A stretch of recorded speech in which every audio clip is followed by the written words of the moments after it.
religieuses placées sous leur autorité. Je faisais des fellations au père Marie-Dominique, à sa demande non pas verbale, mais par geste, par signe.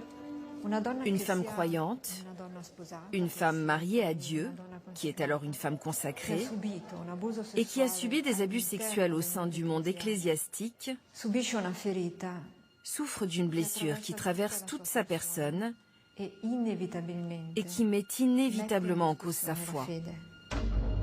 Dans le premier volet de cette enquête internationale, des femmes et des hommes d'église nous ont révélé comment ces viols endémiques sont passés sous silence. Et les prêtres, systématiquement protégés par la justice du Vatican.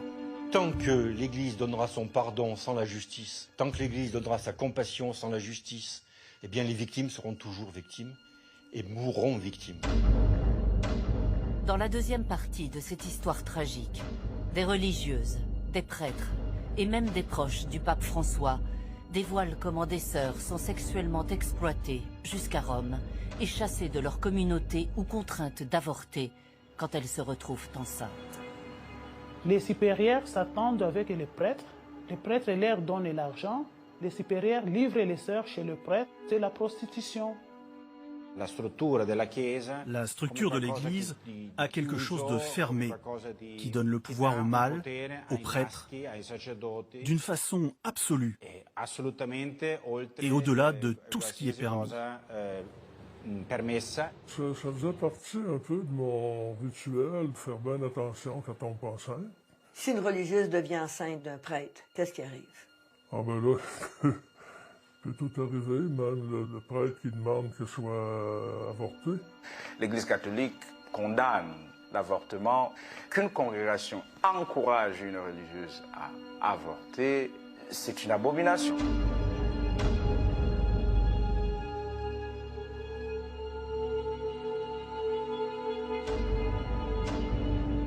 Dénoncée depuis plus de 20 ans par des sœurs de tous les continents, 3 papes se sont succédés sans mettre fin au scandale des esclaves sexuels de l'Église catholique.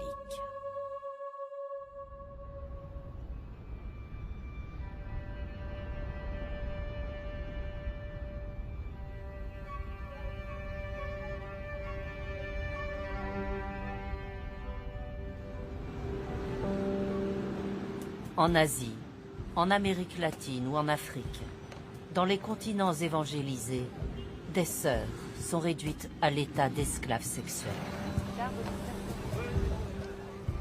En 2017, une religieuse a quitté sa communauté où ses sœurs sont sexuellement exploitées.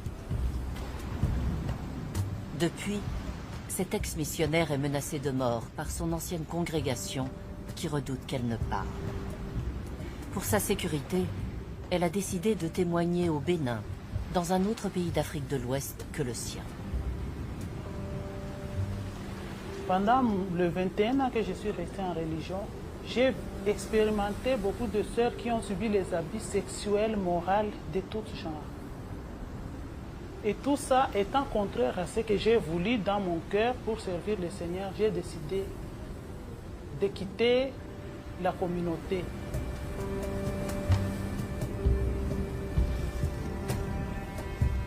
Dans la congrégation des sœurs missionnaires de Constance, l'abus est organisé, planifié dès le début de leur formation. Alors qu'elle était encore novice, la future religieuse a ainsi découvert qu'elle devait coucher avec son directeur spirituel pour que ce prêtre européen l'accompagne dans la préparation de ses vœux.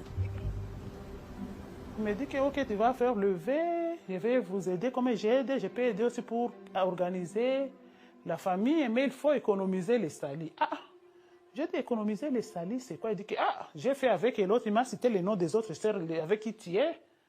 Et c'est là qu'il me dit économie du salis, ça veut dire qu'un prêtre et une sœur ils peuvent faire le sexe et ils économisent les salis. Moi je lui ai dit, je ne suis pas en tout cas pour l'économie du salis. Il a refusé qu'il ne va pas m'aider, j'ai laissé par là.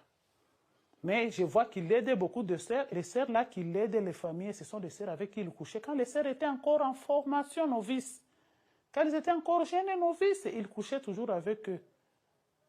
Et ce qui me faisait plus mal, c'est les mêmes sœurs-là qu'on nommait toujours supérieures. Qui devenaient supérieures de telle communauté, dans tel pays, dans telle province.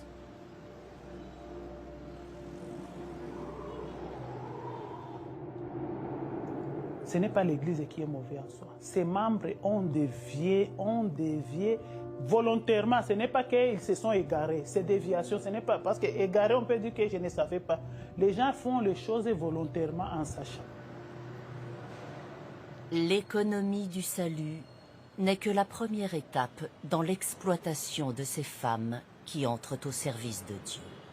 Devenues religieuses, ces sœurs sont marchandisées par leur mère supérieure, censée les encadrer et les accompagner. Les supérieurs s'attendent avec les prêtres. Les prêtres leur donnent l'argent, une somme d'argent. Les supérieurs livrent les sœurs chez le prêtre. Ils montrent à la religieuse comme si c'est un travail pour la congrégation.